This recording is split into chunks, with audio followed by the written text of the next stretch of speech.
Hola folks, this is Manga here with a new video.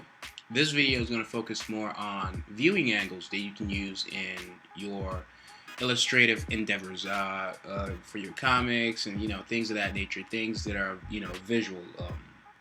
I guess visual creators, whether you're a photographer, filmmaker, comic artist, storyboard artist, that kind of thing.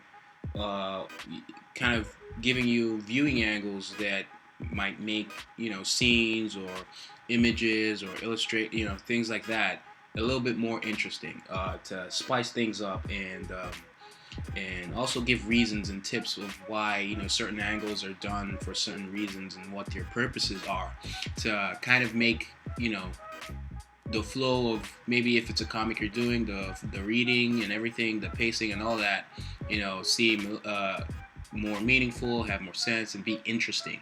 That's the goal of this video. So I'm going to have some tips and I'm going to show you guys some viewing angles that you can use for your comic.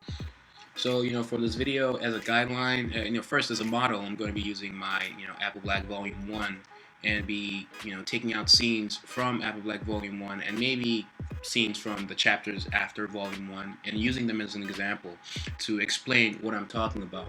Some of the things you'll need to know about are perspective and foreshortening and things that drawing buildings and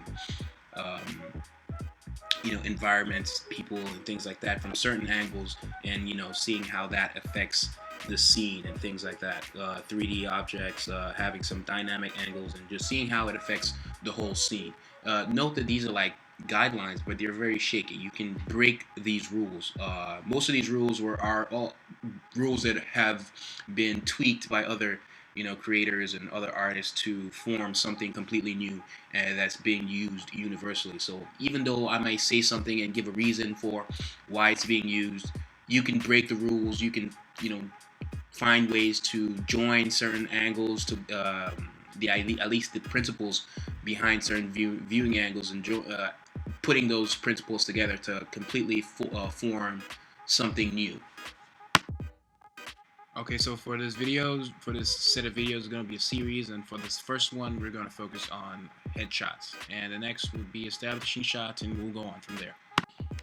So first, I'd like to talk about some shots, like the headshot, more specifically the close-up, where the viewer is really close to the character's face, and that's to kind of put more focus on the character's face and what they're about to say. It's usually done when the character is about to say something really important to the scene, so it's something for the character readers to remember, or viewers, because you might not necessarily be reading.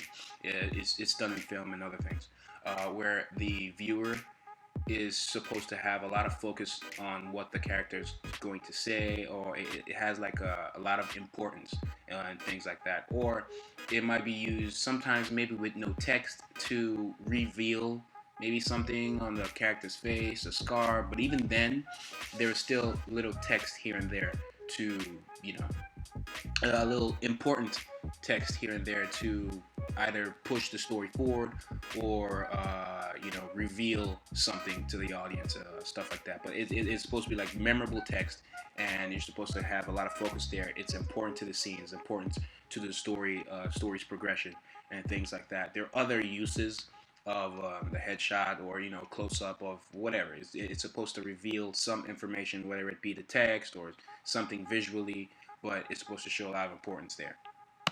Okay. Now you have several types of close-ups. We have like a mid-shot, which is a mid-shot close-up.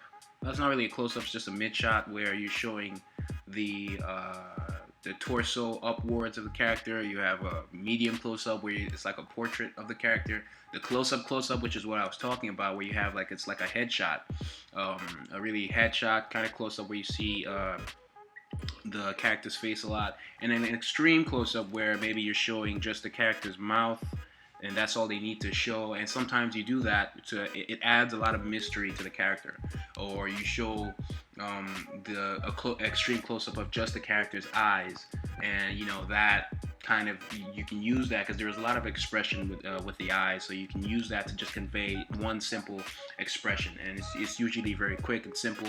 You can add in certain instances, you can use it in like a scene with a conversation, but it's almost like a change in reaction, or you can use it in so many ways, right?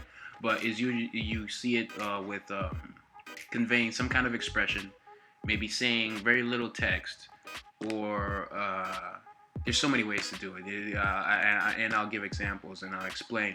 But close up, you do a close up of just an ear, just letting the audience know that maybe this character is actually listening to something, and maybe it's within a scene. The character is hiding, and it's within a scene where it's two people, or maybe two bad cops are having a discussion, some kind of deal's going down, and you have another character hiding, and you do a close-up of his ear, kind of giving the idea that he's listening. And you can have text of what the people talking in the background are saying, and the main character, the character whose ear we're looking at, is not saying anything, and we just have a close-up of his ear, just giving an idea, showing that we're listening. I don't know. There's so many ways to do it. This is just an idea. So yeah, there's so many ways to do close-ups. Okay, guys, that's all I got for now for headshots and close-ups. Future videos will tackle more things: establishing shots, wide shots, bird's eye view, anti, and so on and so forth. I have a lot more footage just ready to be put together and uploaded and stuff like that. So stay tuned. If you liked this video, please subscribe. Let me know so I can make more of it. You can show me by liking and sharing this video. Appreciate it a lot. It'll help spread the word a whole lot more. Subscribe to the channel if you haven't already, and you can leave comments if you have any questions and any scenarios about headshots or any other kind of shots you want me to talk about. You can even leave suggestions of camera angles you want me to tackle that maybe dynamic or not, that I may not already have on my list. So yeah, there's that. Again, I'd like to thank you guys for those who do support the channel and like and favorite and do all of that, and for those who have purchased Apple Black and checked it out, and also checked out any Saturday AM product, all the other comics that we have on Saturday AM, which is kind of like a Western Shonen Jump kind of thing going on. It's pretty new, so y'all can check that out, check the new comics on there, check our merchandise and stuff like that. Any form of support is greatly appreciated. That's the basic gist of it. If you guys enjoyed this video, this is Whyt Manga, and I'm outie.